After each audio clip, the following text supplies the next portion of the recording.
I loved the water. I would jump off of bridges, go into the water a lot. Gabe Swartzen's favorite swim buddy was his dad. The two spent as much time as they could in the water together. That time cut tragically short. Gabe was just 5 years old when his dad died in a car accident. When my dad died, I wasn't really afraid of the water, but I didn't really have the confidence or the motivation to even get in the water. At 5 years old, I didn't know what I was feeling or what feelings were most of the time. I didn't know if I was even allowed to cry, because I was depressed and I was angry and I didn't know how to feel. When therapy didn't work, Gabe's mom found Aaron's House for grieving children. Aaron's House just kind of helped me get back into where I could function and where I can realize that I was okay and that I was doing what I needed to be doing. Aaron's House for Grieving Children started in 1993. Its mission is to provide a nurturing environment for kids to grieve the loss of a loved one. Uniquely designed to be a fun place for children to be, there are different rooms tailored to help with the feelings they might be going through. So this is the volcano room. It's a little picked up right now, but this is a really rambunctious room. This is the place to get all of their negative anger out or their positive energy out. Gabe knows this place inside and out because he is now an Aaron's House volunteer. In my sophomore year, I thought that I wanted to get back to Aaron's House because it was a place that really helped me to become what I am now. Gabe's balanced his volunteer work with a stellar swimming career at Snyder. His junior year, he won the state championship in the 100 fly. He is signed with West Virginia, a Division I college where he can flourish in the pool and in the community. I looked for a team that was really into volunteering as much as my high school was. I was told by my coaches that West Virginia swim team is one of the teams that spends the most time volunteering in the NCAA. Gabe leaves for West Virginia in less than a month, ready to start his adult life with the confidence Aaron's House gave him. Yeah, my dad loves the... And his dad proudly looking down from above. He loves sports, and I think he would be really proud of my accomplishments.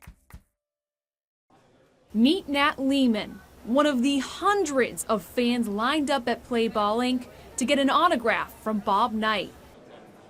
But this isn't the first time the 35-year-old from Ossian has met the Hall of Fame coach.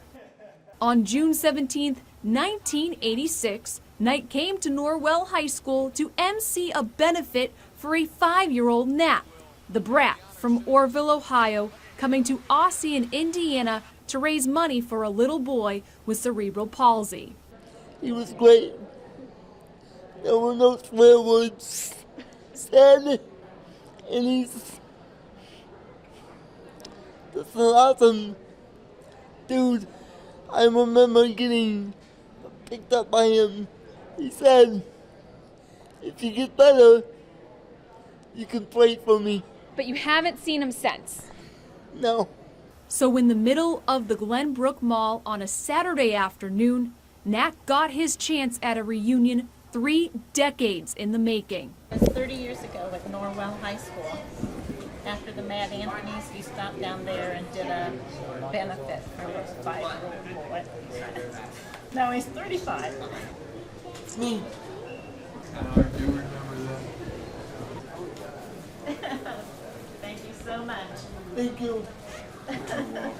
Knight signed the article written about the benefit, and on the bottom he wrote, You could have prayed for me. Left hand, strong play by Swanigan. Swanigan, second attempt is good. Yeah. Swanigan knocked down that three. success is like an iceberg. Playing in games on ESPN, winning Mr. Basketball, that is all just the tip of the iceberg for Caleb Swanigan. Beneath the surface, where no one else can see, are hours of hard work and years of struggle growing up in unstable environments throughout his childhood. Swanigan's family didn't stay in one place for too long. His dad was addicted to drugs, popping in and out of his life. To keep her 6 children safe, Biggie's mom would move her family back and forth between Indiana and Utah. Caleb's older brother Carl saw Biggie's potential to make a life for himself better than the tough one he faced. So in 2011, he picked up the phone and sent Biggie to live with his own mentor, Roosevelt Barnes, in Fort Wayne. With Barnes, Swanigan found safety, stability, a father figure. Adoption papers signed last year, confirming his place in Biggie's life. He's up here often, though, always helping me with anything I need. So it's just kind of like I'm out of the house, but I still have him. But he's close enough. If I need help, he's right there. Swanigan's biological family supports him too, watching Biggie blossom from afar. I talk to him quite often. We communicate a lot. Have they gotten a chance to come down here and see you play? No, they haven't got a chance to come see me play, but them just living so far and things like that. But they're always watching the games and calling me after and stuff like that, and just showing me support from a distance. But that could change with the Big Ten tournament in Indy this year. Definitely, I think a couple are trying to come to the Big Ten tournament. That's what their goal is. That's a big stage. How much would it mean to have your biological family there? It'd mean a lot for them to be there, but even if they can't, I still understand because they're dealing with their own things right now. But I just know they support me, so that's always good. This is just the tip of the iceberg for Swanigan's budding career. There are plenty more basketball games to be played, meaning there are plenty more opportunities for a family reunion. And with support from his family near and far, Swanigan, the once overweight teen with potential, continues to develop into a force to be reckoned with on the court, never forgetting where he came from.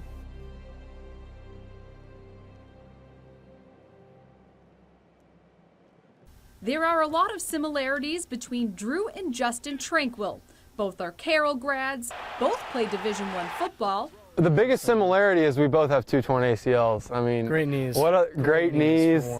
Younger brother Justin was the first to tear his ACL the summer leading up to his senior year at Carroll.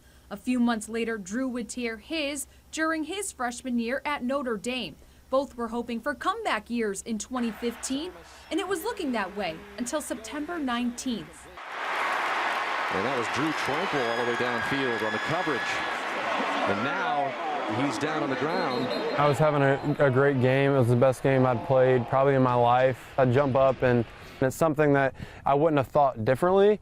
I mean, now I'm obviously going to think differently, but it was a crushing moment for me because I knew the second I went down what had happened. Justin was suiting up at Western Michigan when he heard the news. I got a text from my dad and a couple of buddies, and they just said, like, Drue just went down with, like, an injury. He grabbed his knee. So, like, first thought for me is just, like, you gotta be kidding me. Like, this can't be happening again. I can empathize with him. I've been through it. Justin could soon empathize with his brother more than he would like. A few days later, he tore his second ACL, ending his freshman year at Western Michigan. It was non-contact. Just when I planted, it just heard the pop, and I went down. And it was kind of like him, how he said, the moment that it happened, I knew like what it was. I remember the conversation we had when he called me, and I go, Justin, like what happened? And he goes, and he laughed and said, I couldn't let you one up me, man. I tore mine too. But I just remember like looking to him, and I just was like, shoot, man, like I'm gonna beat you through the rehab, and like that competitive spirit just came back out. Channeling that competitive nature, the brothers pushed each other through 8 months of recovery. You know, you just casually check up on each other, see how each other's doing. You know, hey man, like, I'm not trying to brag. I threw up 300 on squat today. What about you? And he's just, oh, you know, 350. And I'm like, oh, yeah. Sweet. I think it's more of a mentality than anything. You know, in your rehab, you can't really control, you know, what stage you're at. All you can do is bring your best spirit and your best work each and every day and progress in that way. Having one another to lean on through the process helped to bring out the best in both brothers. You know, you have your best friend, your person that you hung out with all the time growing up, going through like the same exact thing as you. If you haven't gone through it, you can't necessarily understand like the patience and the work that kind of goes into the rehabilitation process. And it was nice in those times that I had struggle to be able to go like, Justin, like, man, like, how are you doing? Like, I'm hurting today. Like, my knee's been really hurting this week. Like, and have someone there to relate and understand what I'm going through.